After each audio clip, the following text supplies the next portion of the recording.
அவராகிய இயேசு கிறிஸ்து நாமத்தினாலே தேவனுடைய வார்த்தை உங்கள் மத்தியில் பகிர்ந்து கொள்ள வேண்டும் என்று மீண்டும் ஒரு விஷயம் கூட தியானிக்க விரும்புகிறேன். ஜெபத்தோடு கூடிய தேவனுடைய வார்த்தை. எங்கள் அன்பு நிறைந்த தகப்பனே, சகப்பனே, உம்முடைய பாதப்படிந்து உம்மை நோக்கி நாங்கள் பார்க்கிறோம் தகப்பனே. வானம் எனக்கு சிங்காசனம், பூமி எனக்கு பாதற்படி என்று சொன்ன தகப்பனே, பாதற்படி நின்று நீர் வீட்டிலுள்ள பரலோக ராஜ்யத்தை நாங்கள் ஏறெடுத்து பார்த்து ஜெபிக்கிறோம் தகப்பனே. இந்த ஜெபங்கள் மட்டுமல்ல, எங்கள் வாழ்க்கையில் நாங்கள் பரலோக ராஜ்யத்துக்கு வருவதற்கு ஆண்டவரே, இந்த பூமியில் தடைகளை உடைத்தறிந்து நாங்கள் உம்முடைய பிள்ளைகளாக நிற்பதற்கு தேவன் கிருபை செய்யுங்கப்பா. கொடுக்கப்படுகிற வேத வார்த்தை ஆவியின் மூலமாக ஏவப்பட்டு சத்தியம் வெளிப்படும். அதற்காக தேவனாய கர்த்தர் என்னோடு இருந்து ஆண்டவரை ஆவியினால் நடத்தும்படியா ஜெபிக்கும் தகப்பனே. பரிசுத்த ஆவியானவர் எங்கள் மீது நிழலிட்டு எங்களை சகல சத்தியம் நடத்தும்படியா ஜெபிக்கும். வார்த்தை வெளிப்படட்டும், ஆவியானவர் இடைப்படுங்க, பரிசுத்தப்படுத்துங்க. இயேசு நாமத்தில் பிதாவே, ஆமென். கடந்த நாட்களில் தேவனாய கர்த்தர் தம்முடைய சீசர்களுக்கு எப்படி ஜெபிக்க வேண்டும் என்று மலை பிரசங்கத்திலே சீசர்கள் மட்டுமல்ல, அங்க இந்த ஜனங்களுக்கு எப்படி ஜெபிக்க வேண்டும் என்று ஜெப விண்ணப்பத்தை, பிதாவை நோக்கி எப்படி ஜெபிக்க வேண்டும் என்று ஜெப விண்ணப்பத்தை கற்றுக் கொடுத்தார். கடந்த நாட்களில் நான் அந்த ஜெப விண்ணப்பத்தை, அந்த ஜெபத்தை ஒவ்வொரு வார்த்தையாக நான் உங்கள் மத்தியில் பகிர்ந்து கொண்டு வருகிறேன். முதலாவது, பரமண்டலங்களுக்கு எங்கள் பிதாவை என்ற வார்த்தை உங்கள் மத்தியில் கொடுத்தேன் பேஸ்புக் மூலமாக. உம்முடைய ராஜ்யம் வருவதாக என்று சொன்னேன். உம்முடைய சித்தம் பரமண்டலம் செய்யப்படுறது போல பூமி செய்யப்படுவதாக. இன்றைக்கு எங்களுக்கு வேண்டிய ஆகாரத்தை எங்களுக்கு தாரும்.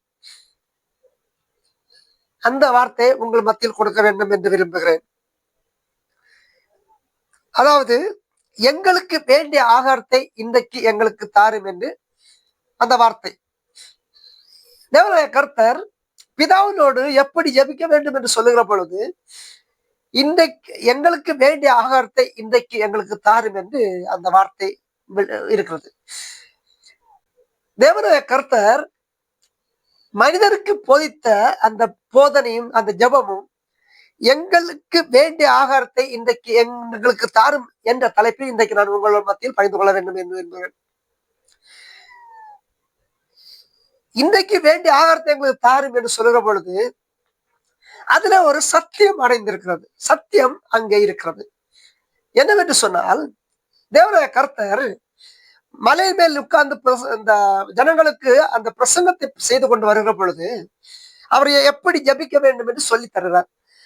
அதற்கு பின்பாக அந்த ஜெபங்களை குறித்து, அவர்கள் ஜெபிக்க வேண்டிய விதைகள், முறைகளை குறித்து அந்த அதிகாரத்தில், மத்தேயு 6ஆம் அதிகாரத்தில் அநேக விளக்கங்களை கொடுத்து வந்து வருகிறார். அப்படி வந்து கொண்டிருக்கிற பொழுது இந்த ஜெபத்தை குறித்து சொன்ன தேவன், பிதாவினிடத்து இன்றைக்கு என்ன வேண்டும் என்று கேட்க வேண்டும் என்று சொன்ன தேவன், அதை கேட்க பிற்பாடு, அதற்கு பின்பாக இன்றைக்கு எங்களுக்கு வேண்டிய ஆகாரத்தை தாரும் என்று கேட்க சொன்ன தேவன், அதற்கு பின்பாக சில காரியங்களை அங்கே இவர்கள் மத்தியில் பகிர்ந்து கொண்டு வருகிறார்.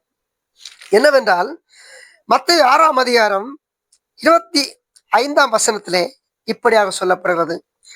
ஆகையால் எண்ணத்தை உண்போம், எண்ணத்தை குடிப்போம் என்று உங்கள் ஜீவனுக்காகவும், எண்ணத்தை உடுப்போம் என்று உங்கள் சரீரங்களுக்காகவும் கவலைப்படாதிருங்கள் என்று உங்களுக்கு சொல்லுகிறேன்.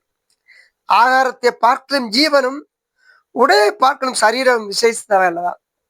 இங்கே கர்த்தராகிய இயேசு கிறிஸ்து பிதாவை நோக்கி எங்களுக்கு வேண்டிய ஆகாரத்தை இன்றைக்கு எங்களுக்கு தாரும் என்று சொல்லி கேட்க சொன்ன தேவன் இங்கே ஒரு கொஸ்டின் மார்க்கை வைக்கிறார். அதாவது என்னவென்று சொன்னால், ஆகாரத்தை பார்க்கலும் ஜீவனும், உடையை பார்க்கலும் சரீரம் விசேஷித்தவைகள். அப்போ ஆகாரத்தை பார்க்கலும் ஜீவனும், உடைய பார்க்கலும் சரீரமும் விசேஷித்தவைகளா இருக்கிறது என்றால், இந்த ஆகாரத்தை பார்க்கலும் ஜீவனாகிய அந்த ஜீவன், நம்முடைய ஜீவன், இந்த சரீரமும் பிதாவுக்கு வேண்டியபடி நடந்து கொள்ள வேண்டும் என்று விரும்புகிறார். அதற்கு பின்னாக நான் வாசித்து வருகிற பொழுது, முதலாவது நீங்கள் தேவனுடைய ராஜ்யத்தையும் நீதியையும் தேடுங்கள், அப்போது இவைகள் எல்லாம் உங்களுக்கு கொடுக்கப்படும். தேவனாய கர்த்தர் இந்த விண்ணப்பத்தை, ஜெபத்தை இப்படி கேட்க சொன்ன தேவன் அங்க பின்னாடி அந்த அதிகாரத்துல சொல்லுகிறார், முதலாவது தேவனுடைய ராஜ்யத்தை நீதியை தேடுங்கள், அப்போது இவைகள் எல்லாம் உங்களுக்கு கொடுக்கப்படும். எவைகள்? எங்களுக்கு வேண்டிய ஆகாரத்தை இன்றைக்கு எங்களுக்கு தாரும் என்று சொல்ல விண்ணப்பம் பண்ண அந்த விண்ணப்பத்தின் நமக்கு நிறைவேற்ற வல்லவராயிருக்கிறார். அதற்கு முன்பாக சொல்லுகிறார், என்ன சொல்கிறார் என்றால், இவைகள் எல்லாம் அஞ்ஞானிகள் நாடி தேடுகிறார்கள், இவைகள் எல்லாம் உங்களுக்கு வேண்டியவை என்று உங்கள் பரமபிதா அறிந்திருக்கிறார் என்று சொல்கிறார். ஏனென்றால், அதாவது இந்த உலக பிரகாரம் ஆகாரம் நமக்கு தேவைதான், அதை நாம் தேவனிடத்தில் கேட்க வேண்டும் என்று சொல்கிறார். ஆனால் இவை யாருக்கு தேவை? உலக பிரகாரமான ஆகாரம் யாருக்கு தேவை? அஞ்ஞானிகள், தேவனுடைய சித்தத்தின்படி நடக்காதவர்களுக்கு தேவை. அதே இயேசு கிறிஸ்து அவர் சொல்லுகிறார், நீங்கள் இந்த உலகத்தில் ஆகாரத்தை தேடுவதை காட்டிலும் முதலாவது ஒரு ராஜ்யத்தை, அவருடைய நீதியை தேடுங்கள், அப்பொழுது உங்களுக்கு இவைகளெல்லாம் கொடுக்கப்படும் என்று சொல்லுகிறார். அப்போ நாம் தேவனுடைய சமூகத்தில் இன்றைக்கு எங்களுக்கு வேண்டிய ஆகாரத்தை தாரும் என்று சொல்லுகிற பொழுது அவர் தர ஆயத்தமாக. ஏனென்றால் இந்த காரியத்துக்கு நான் ஒரு எடுத்துக்காட்டு சொல்ல விரும்புகிறேன். எகிப்திலிருந்து இஸ்ரவேல் ஜனங்களை அழைத்து வந்த பின்பு அவர்கள் வனாந்தரத்தை கடலை கடந்து அவர்கள் எங்க வருகிறார்கள்? சீனாய் வனாந்தரத்து வருகிறார்கள். வருகிற பொழுது அவர்கள் சாப்பிட வேண்டும் என்ற ஆசை, இறைச்சி சாப்பிட வேண்டும் என்ற ஆசை. அப்பொழுது மோசேயினிடத்தில் விண்ணப்பம் வைக்கிறார்கள்.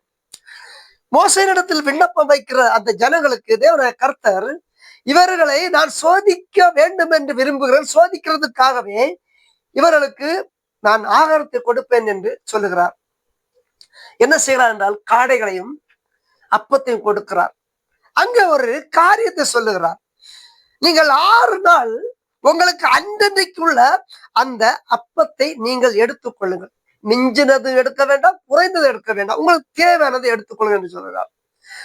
அங்கே இந்த இஸ்ரவேல் ஜனங்கள் என்ன செய்கிறார்கள் என்றால், மனுஷனுடைய ஆசை இந்த உலகத்தில் எப்படிப்பட்ட ஆசை என்றால், அதிகமாக தனக்கு இன்றைக்குள்ள வாழ்க்கைக்கு போதும் என்று விரும்பாமல் அவன் நாளை தினத்தை குறித்து கவலைப்படுகிறான். இன்றைக்குள்ள மனுஷர்கள் அப்படித்தான், ஒவ்வொரு நாளும் தன்னுடைய வருநாட்களை குறித்து கவலைப்படுகிறான். ஆனால் இன்றைக்கு எது தேவை என்று அவன் உணர்வடையவில்லை. பாருங்கள், இஸ்ரவேல் ஜனங்களுக்கு தேவனாகிய கர்த்தர் ஆகாரம் கொடுக்கிறார். ஆனால் அவர்கள் என்ன செய்கிறார்கள்? மேலான ஆசை என்ன செய்கிறார்கள்? அந்த உணவை அதிகமாக எடுக்கிறார்கள். ஒரு சில பேர் அந்த உணவை அதிகமாக எடுக்கிறார்கள். அந்த உணவு செலவழியாத போது அவை தீந்து போகிறது. மனுஷனுக்கு இந்த வார்த்தை நான் அது படிக்கிற பொழுது எனக்கு உணர்த்தப்பட்ட காரியம் என்னவென்றால், எங்களுக்கு வேண்டிய ஆகாரத்தை இன்றைக்கு தாரும், இன்றைக்குள்ள ஆகாரம் எங்களுக்கு போதும் என்ற எண்ணம், அந்த சிந்தனை நமக்கு வேண்டும். அது மட்டும் போதும் என்ற அந்த உணர்வு நமக்கு விழுந்தோம் என்றால் நாம் நாளை தினத்தை குறித்து கவலைப்பட மாட்டோம். இங்கே தேவனாகிய கர்த்தர் ஆகாரத்தை கொடுத்த பின்பு அவர்களுடைய அதீதமான புத்தி, அதிக ஆசை நிமித்தமாக அதிகமாக எடுக்கிறார்கள். எடுத்த பின்பு அது அவர்களுக்கு பயன்படாமல் போகிறது. இன்றைக்கு உலக பிரகாரமான காரியங்களை என்ன சொல்லுகிறார் என்றால், நான் என்ன சொல்கிறேன் என்றால், தேவனாகிய கர்த்தர் விரும்புவது, உனக்கு இன்றைக்குள்ள ஆகாரம் போதும், நீ இன்றைக்கு உனக்கு தேவையான தந்து நீ என்னுடைய பிள்ளையாக இருக்க வேண்டும் என்று விரும்புகிறார். அவர் விரும்புகிறது நீ என்னுடைய பிள்ளையாக இருக்க வேண்டும். அவர் சொல்லுகிறார், பாருங்கள், முதலாவது நீங்கள் தேவனுடைய ராஜ்யத்தை நீதியை தேடுங்கள், அப்போது இவைகளெல்லாம் உங்களுக்கு கொடுக்கப்படும். இந்த உலக பிரகாரமான ஆகாரம் கொடுக்கப்படும். நாம் இன்றைக்கு எப்படிப்பட்ட ஆகாரத்தை தேடிக்கொண்டிருக்கிறோம்? இன்றைக்கு எனக்கு ஆகாரம் போதும் என்று நினைக்கிறோமா? இன்றைக்கு எனக்கு போதும் என்று நினைக்கிறோமா? நாம் பல நாட்களை குறித்து கவலைப்படுகிறோமே. அவர் சொல்லுகிறார், ஆகாயத்து பறவைகளை கவனித்து பாருங்கள், விதைப்பதும் இல்லை, அறுப்பதும் இல்லை, களஞ்சத்தில் சேர்ப்பதும் இல்லை, அவைகளை பிழைப்பூட்டுகிற பரமபிதா உங்களை பிழைப்பூட்ட மாட்டார் என்று சொல்கிறார். அவர்களை விட நீங்கள் எவ்வளவு விசேஷித்தவர்கள், எவ்வளவு மேன்மார்கள், அவைகளை பிழைப்பூட்டுகிற பரமபிதா நான் உங்களை பிழைப்பூட்ட மாட்டோம். யாருக்கு? அவருடைய சத்தத்துக்கு கீழ்ப்படிந்து, அவருடைய வேதத்துக்கு கீழ்ப்படிந்து, அவருடைய நீதிக்கு கீழ்ப்படிந்து, அவருடைய வல்லமைக்கு கீழ்ப்படிந்து, அவருடைய அன்புக்கு கீழ்ப்படிந்து நடக்கிற பிள்ளைகளுக்கு அவர் ஆகாரத்தை கொடுக்க வல்லவராயிருக்கிறார். அவருடைய நீதியையும் அவருடைய நியாயத்தையும் தேடுகிற பிள்ளைகளுக்கு அவர் ஆகாரத்தை கொடுக்க வல்லவராயிருக்கிறார். ஒருபோது நாம் ஆகாரத்தை தேடி போக வேண்டிய அவசியம் இல்லை. அவர் அதைத்தான் சொல்லுகிறார், பிதாவினிடத்தில் நீங்கள் கேளுங்கள், இன்றைக்கு எங்களுக்கு வேண்டிய ஆகாரத்தை தாரும், எங்களுக்கு வேண்டிய ஆகாரத்தை இன்றைக்கு எங்களுக்கு தாரும். எது? நான் சந்தோஷத்தோடு சமாதானத்தோடு என் தேவனுடைய சமூகத்தில் நான் இருக்கிற பொழுது அந்த ஆகாரம் ஆகாரத்தை கேட்டு நம்ம பெற்றுக்கொள்ள பாத்திரமா இருக்கிறோம்.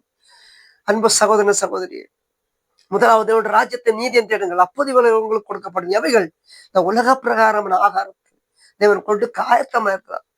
ஒரு விசை எங்களுக்கு வேண்டிய ஆகாரத்தை இன்றைக்கு தாரும் என்று கேட்க சொன்ன தேவன், அதே பிதாவினிடத்தில் கேட்கிறது முன்பாக நான் நித்திய ஜீவனை, தேவனுடைய ராஜ்யத்தை, அவருடைய நீதியை தேடி அதற்கு பின்பாக இந்த ஆகாரத்தை கேட்போம் என்றால் அவர் தர ஆயத்தமா இருக்கிறார். உன் வீட்டில் எண்ணெயும் குறைந்து போவதில்லை, மாவும் குறைந்து போவதில்லை. சாலிபாத் விதவை நடத்துற தேவன், இஸ்ரவேல் ஜனங்களை வழிநடத்தின தேவன், எலியாவை நடத்தின தேவன், எப்படியெல்லாம் நடத்த நினைத்து பாருங்கள். இவர்களை எல்லாம் எப்படி நடத்தினார் பாருங்கள். தேவைகளை எப்படி சந்தித்தார். அவர்கள் தேவனுக்கு கீழ்ப்படிந்தவர்களாக இருந்தார்கள், தேவனுடைய நீதியை நிறைவேற்றுகிறவர்களாக இருந்தார்கள், தேவனுடைய சத்தத்துக்கு செவி சாய்த்தவர்களாக இருந்தார்கள். அவர்கள் சொன்னபடி நடந்தார்கள். அதனால் அவர்கள் போஷிக்கப்பட்டார்கள். அவர்கள் ஒருபோதும் ஆகாரத்துக்கு அவர்கள் அலைந்ததில்லை, கவலைப்பட்டதில்லை. அன்பு சகோதரனே, அன்பு சகோதரி, நாமும் தேவனுடைய சமூகத்தில் எப்படிப்பட்ட ஆகாரத்தை தேடுகிறோம், எப்படிப்பட்ட ஆகாரத்தை தேடுகிறோம். அதைத்தான் அவர் சொன்னார் என்று கூறி இந்த செய்தியை முடிக்கிறேன். ஆமென். மகிமையும் கனமும் மகத்துவம் நிறைந்த தகப்பனே, பரிசுத்தம் நிறைந்த தகப்பனே, அப்பா, நாங்கள் முதலாவது தேவனுடைய ராஜ்யத்தையும் அவருடைய நீதியை தேடுகிறோம், அப்போது இவைகளெல்லாம் உங்களுக்கு கொடுக்கப்படும் என்று சொன்ன எவைகள்? இந்த உலகத்துக்கு எங்களுக்கு தேவையான ஆகாரம், எங்களுக்கு தேவையான உதவிகள், எங்களுக்கு தேவையான காரியங்கள் எல்லாம் எங்களுக்கு கிடைக்கும் என்ற விசுவாசத்தோடு நாங்கள் முதலாவது தேவனுடைய சமூகத்தில் எங்களுக்கு வேண்டிய ஆகாரத்தை இன்றைக்கு தாரும் என்று கேட்பதற்கு முன்பாக நாங்கள் நித்திய ஜீவனை சுதந்திரத்து வாழ்வதற்குள்ள ஆண்டவரே, நித்திய ஜீவ வழிகளை நாங்கள் தேடி அடைவதற்கு தேவன் கிருபை செய்யுங்கப்பா. மாம்சமான சிந்தனை அழிந்து போகட்டும், ஆவிக்குரிய சிந்தனை பலப்படட்டும். இயேசுவின் நாமத்தில் பிதாவே, ஆமென், ஆமென், ஆமென். ஹல்லேலூயா.